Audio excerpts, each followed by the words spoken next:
इस संसार में हम आए हैं, हम सभी का कुछ न कुछ उद्देश्य है।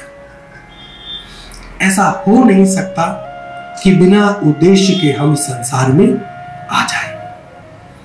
उस उद्देश्य को समझिए। गृहस्थ में रहते हुए सबसे बड़ी भक्ति करनी है। यह साधु से भी बड़ी भक्ति है, जो स्वयं भगवान मां पार्वती को बता रहे हैं। गृहस्थ में इस संसार में रहते हुए कीचड़ में कमल खिलना, वो जिस दिन खिलेगा और उस कमल के ऊपर ही मां वास कर रही हैं, देवता वास कर रहे हैं। तो इस संसार में जो कीचड़ है, माया का कीचड़, लोभ का कीचड़, क्रोध का कीचड़, ईर्ष्या का कीचड़, उसमें रहते हुए अपने को कमल रूप में खिलाना ही परम उद्देश्य होना चाहिए।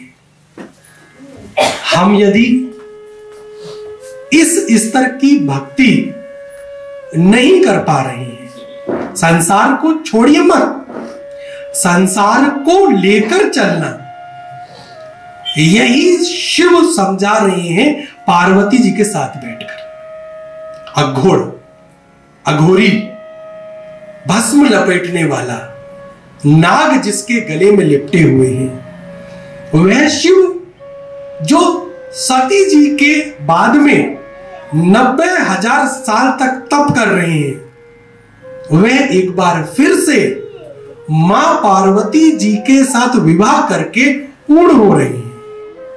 वही हमें बता रहे हैं कि बिना परिवार के मैं स्वयं पूर्ण नहीं हूं। तो संसार से भागो मत। संसार से भागकर ईश्वर की प्राप्ति कर लोगे, इसकी कोई गारंटी नहीं है, इसकी कोई भी गारंटी नहीं है।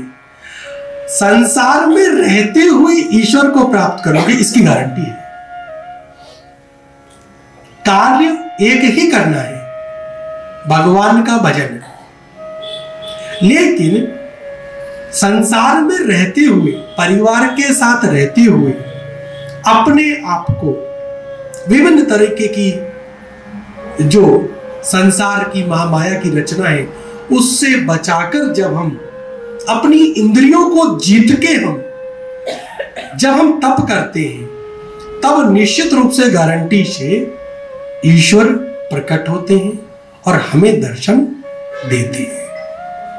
देवी भागवत पुराण के सबसे प्रथम स्तर पर हम सभी को जो समझना है वो भक्ति को समझना है। भक्ति कैसी?